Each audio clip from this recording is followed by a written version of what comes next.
বন্ধুরা, দ্বিতীয় ওডিআই ম্যাচে শ্রীলঙ্কার কাছে টিম ইন্ডিয়াকে 32 রানে হার স্বীকার করতে হলো। কিন্তু বন্ধুরা, এই ম্যাচ হারার পরেও বিসিসিআই এর এই নিয়মে জিতল টিম ইন্ডিয়া।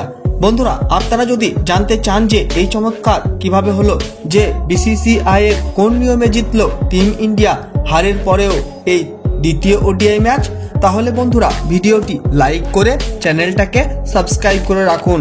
বন্ধুরা, এই সময় খেলা হচ্ছে ভারত এবং শ্রীলঙ্কার মধ্যে 3টি ওডিআই ম্যাচের সিরিজ। তার মধ্যে ভারত এবং শ্রীলঙ্কার মধ্যে প্রথম ওডিআই ম্যাচ টাই হয়ে যায়।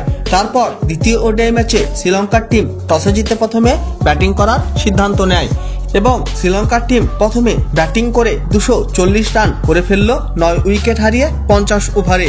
শ্রীলঙ্কার হয়ে অভিষেক ফার্নান্ডো খেলে ফেললো 62 বলে 40 রানের ইনিংস, আর সেখানে কামিন্ডু ম্যান্ডিস খেলে ফেললো 44 বলে 40 রানের ইনিংস। এছাড়াও দুনিত বেলালাগে খেলে ফেললো 35 বলে 39 রানের ইনিংস। টিম ইন্ডিয়ার হয়ে ওয়াশিংটন সুন্দর তুলে নেয় 30 রান দিয়ে 3 উইকেট, আর সেখানে কুলদীপ যাদব তুলে নেয় 2 উইকেট 33 রান দিয়ে।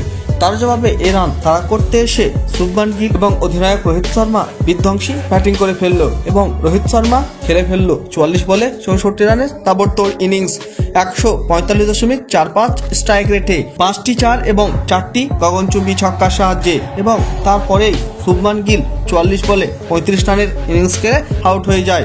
তারপর একের পর এক উইকেট পড়তেই থাকে টিম ইন্ডিয়ার।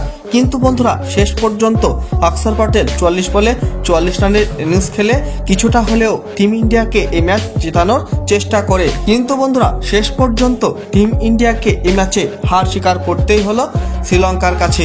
শ্রীলঙ্কার হয়ে জাফরে ভান্ডারসে তুলে নেয় সব থেকে বেশি 6 উইকেট 33 রান দিয়ে, আর সেখানে শ্রীলঙ্কার অধিনায়ক চরিত আসালাঙ্কা তুলে নেয় 3 উইকেট 20 রান দিয়ে। আর এইভাবে শ্রীলঙ্কা 32 রানের বিশাল বড় ব্যবধানে জিতে নেয় এই তৃতীয় ওডিআই ম্যাচ টিম ইন্ডিয়াকে হারিয়ে। কিন্তু বন্ধুরা, এই ম্যাচ হারার পরেও টিম ইন্ডিয়া এই সিরিজ 1-1 করে ড্র করতে পারে যদি টিম ইন্ডিয়া এই তৃতীয় ওডিআই ম্যাচ জিততে পারে। বন্ধুরা, টিম ইন্ডিয়া কি পারবে এই তৃতীয় ওডিআই ম্যাচ জিততে?